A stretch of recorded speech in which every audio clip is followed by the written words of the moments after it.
कि तूने मुझे कैसे प्राप्त करा। मित्र ने कहा मैंने 16 सोमवार का व्रत किया था। उस व्रत का विधान क्या है, व्रत का विधान बताया। दिन में ये 16 सोमवार का जो व्रत है, प्रथम सोमवार को अब उठा रहे हैं सावन के महीने से, बैसाख के महीने से, मार्गशीर्ष के महीने से। जिस महीने से पहले सोमवार से इसको उठाया जाए, सुबह स्नान पूजन अर्चना कर कर बड़े आनंद के समय, दोपहर का तीसरा पहर प्रदोष काल के समय पर शंकर भगवान की आराधना करी जाए, शिव जी का शिवलिंग का पूजन करा जाए। पार्थिव शिवलिंग का निर्माण कर कर पूजन कर लो, चाहे अपने घर में जो शिवलिंग है उसका पूजन कर लो। जिस प्रसाद को बनाओगे उसके 3 हिस्से, भगवान की आराधना पूजन अर्चना। एक हिस्सा भगवान को समर्पित कर, दूसरा हिस्सा सबको वितरण कर, तीसरे हिस्से का भाग स्वयं ले। शिव जी का चढ़ा हुआ प्रसाद पूरी रात्रि नहीं रखा रहता। खास तौर से 16 सोमवार के प्रसाद को रात भर कभी मत रखना।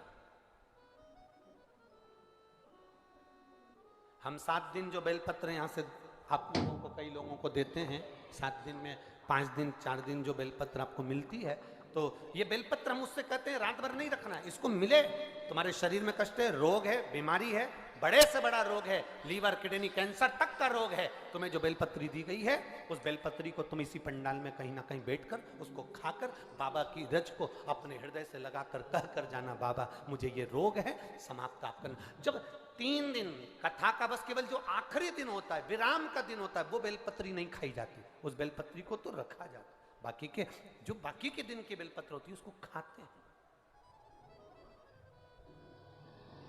रात भर शिव पोथी पर चढ़ी हुई बेलपत्र केवल आखिरी के दिन की, विराम के दिन की बेलपत्र ही केवल लाल वस्त्र में रखने की होती है। बाकी के बेलपत्र केवल रोज की खाने की होती है, उसको रखा नहीं जाता, खाया। के वृक्ष की, पीपल के पत्ते की अग्रभाग अगर शिव जी की ओर स्पर्श, कितना भी दमाओ, कितनी भी श्वास की बीमारी हो, फेफड़े कितने भी कमजोर हो गए, उस पीपल के पत्ते का अग्रभाग हमारे उस श्वास को ठीक करती, दमा को ठीक करती। अशोक सुंदरी है।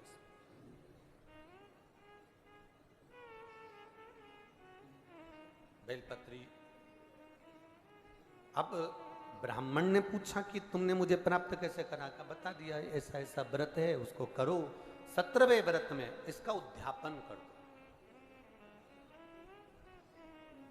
उद्यापन होगा वही प्रदोष काल में, शाम के समय, ठीक है। मान लो 17वें में नहीं कर पाए तो अगला जब तुम्हारे को अच्छा महसूस हो तब करो, पर व्रत का उद्यापन जरूरी है।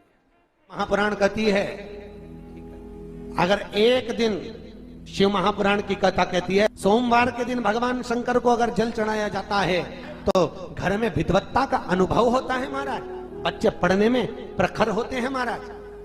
पूरी दुनिया में केवल एक बेलपत्र का वृक्ष कैसा होता है जिस वृक्ष के नीचे माता लक्ष्मी शाम के समय पर बुआरी लगाने के लिए जाती है, झाड़ू लगाने के लिए। बेलपत्री के पेड़ पर बेलपत्र का वृक्ष, जिसके यहाँ लक्ष्मी नहीं दिखती हो, पैसा घर में नहीं आता हो, बहुत चिंता लगी रहती हो, लक्ष्मी से जुड़ी हुई, व्यापार से जुड़ी हुई, पैसा आई नहीं दिया, बहुत मेहनत कर रहे हो, सोमवार की सोमवार 5 सोमवार बेलपत्री के पेड़ के नीचे एक घी का दिया लगाना चालू कर दीजिए। शाम के समय थोड़ी सी मिट्टी बेलपत्री के पेड़ के नीचे की उठाकर लिया, घर के अंदर लाकर इतनी सी मिट्टी लाकर पटक दीजिए।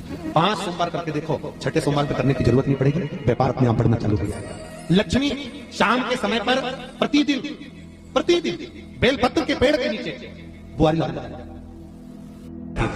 लक्ष्मी जी ने भोलेनाथ जी के चरणों को प्रणाम कर कर कहा, देवाधिदेव महादेव, आपने मेरा विवाह भगवान विष्णु के साथ कराया है, आप जो कहें मैं सेवा करने को तैयार हूँ। शिव जी ने कहा, बस एक काम करो लक्ष्मी, बेलपत्री के वृक्ष के नीचे, और शंकर भगवान कह रहे हैं मेरे मंदिर की चौखट पर 2 जगह पर तू हमेशा बैठे मिली, 2 जगह पर, एक बेलपत्री की जड़ के नीचे, बेलपत्री के वृक्ष के नीचे, और दूसरा शंकर भगवान के मंदिर के द्वार पर, चौखट पर तू बैठी मिलना। और सुन लक्ष्मी, आज तूने मुझसे पूछा कि आप आज्ञा करें, मैं इतना खुश हूं कि अपना महासंबोधन, जो महादेव का महासंबोधन है, शिव कहते हैं मेरा महासंबोधन मैंने अपने पार्वती को भी नहीं दिया, पर मैं तुझे प्रदान करता हूं। आज से तू लक्ष्मी नहीं, क्या नाम होगा? महालक्ष्मी का नाम। ये उसी तरह जैसे जिस व्यक्ति के घर में 1 रुपए कमाओ, 100 रुपए खर्च हो रहा हो, पैसा नहीं टिक रहा हो, घर में कोई ना कोई बीमार बनाओ, तो कुछ मत करो, केवल बेलपत्री के वृक्ष के नीचे जाकर हाथ में हथेली में कोई मिश्री, खड़ी शक्कर या बतासा लेकर बेलपत्री की 5 परिक्रमा कर बेलपत्री के पेड़ के नीचे डाल दो, उस पर 1 लोटा पानी चढ़ाकर जाओ, घर में धीरे धीरे संपदा बढ़ने लगती है और अशांति समाप्त हो जाती है, शांति हो जाती है, घर से रोग बीमारी दूर। बेलपत्र हो ना, समर्पित करिए शिव को बेलपत्र। जिसके यहाँ संपदा की कमी होती हो तो शाम के समय बेलपत्री में सोमवार के सोमवार 5 सोमवार दिए लगाना चालू कर दो, घी के, लक्ष्मी अपने आप आने लगी, संपदा बढ़ने लगी, संपदा अपने आप। क्योंकि भगवान नारायण की धर्मपत्नी माता लक्ष्मी बेलपत्री के पेड़ के नीचे शाम के समय पर बुआरी झाड़ने के लिए, बेलपत्री लक्ष्मी का वासा होता है बेलपत्री के पेड़ के।